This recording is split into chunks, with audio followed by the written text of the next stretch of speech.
Subscribe to G-Man Boxing, great channel. So head on over there and click that red button, G-Man Boxing on YouTube. Josh Taylor returns to action this weekend after nearly a year out the ring against unbeaten Thai fighter Apinun Khongsong.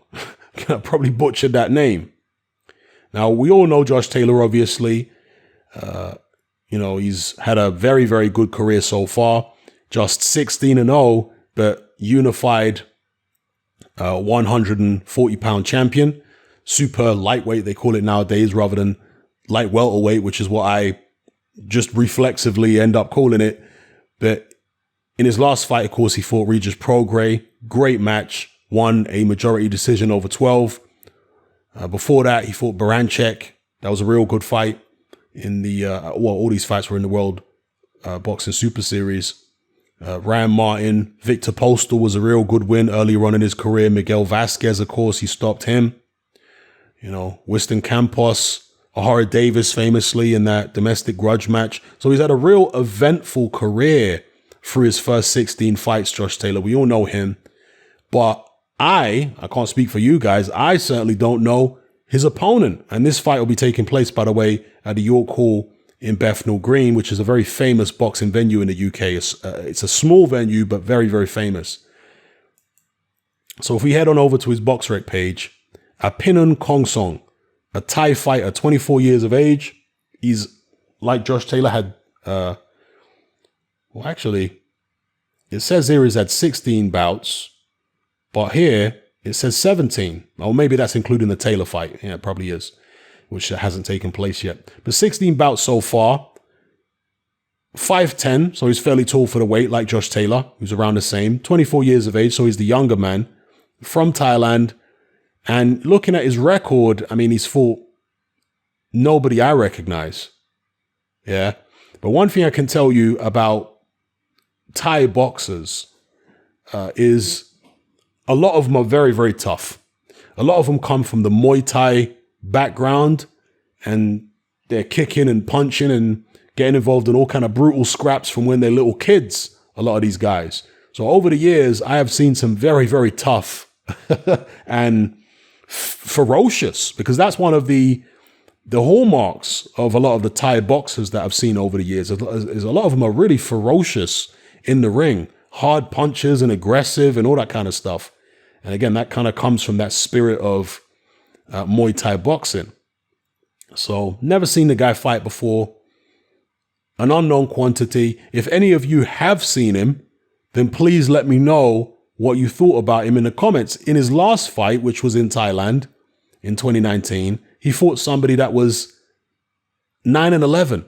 9 wins, 11 losses. I mean, that's not particularly encouraging, is it? Prior to that, he fought somebody who was 31-7. I mean, that's a bit better in terms of the on-paper record. But as you see, the opponents here, I mean, they look shocking. For a guy who's about to step in there and challenge for the unified super lightweight title, he doesn't look particularly qualified, when you look for his resume. So will he be a walkover job for Josh Taylor? Will it be a easy work, a walk in the park? Will it be like taking candy from a baby? Or will he be one of these dark horses? And you do get them that come from this particular part of the world, Thailand, Philippines, Manny Pacquiao, of course, famously. He wasn't some heralded amateur star who was tipped for success in the pros. No, he came out of obscurity. And there have been many other fighters from that part of Asia who have also just come out of obscurity and turned out to be revelations and turned out to be really good fighters. Will he also be one of them? Have any of you seen him? I should have done this before. I apologize. I'm now going to go and YouTube this guy to see if I can find any footage and see whether he is a dark horse. But certainly on paper, it looks like a fairly easy win, a straightforward job for Josh Taylor to retain his titles. So let me know what you guys think in the comment section below. Again, this weekend, there are several fights, and it's great. Crowd or no crowd, to have boxing back for us YouTubers who talk about boxing and just the general public who are boxing fans for some entertainment. It's Obviously disappointing that we can't be there, those people who like to attend boxing matches. But hey, it's better than nothing. At least it's going to be shown on television. And by the way, let's have a look at the event. Okay, it is on BT Sport, yeah. And Frank Warren is helping Top Rank do this fight. Josh Taylor, by the way, is not a Frank Warren fighter. He is a Bob Arum fighter who doesn't have any kind of contract with Frank Warren.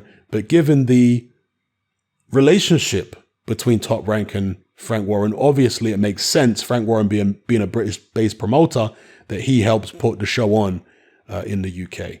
And on the undercard, you got Charlie Edwards fighting Kyle Williams, David Joyce fighting this guy who I don't know. Okay, not much of an undercard, to be fair. But at least we've got Josh Taylor top of the bill. So let me know what you guys think in the comment section below. It's happening, I'm out. If you live in the Sheffield area and you need a kitchen fitted, make sure you check out JW Interiors. My friend James has been in the industry for many, many years. He is the Vasyl Lomachenko of kitchen fitters, and he's a real good, solid Yorkshireman to boot. So check him out at JW Interiors. I'll leave links in the description below to his Facebook page, to his website, and you can find all the contact details there. So check him out, JW Interiors.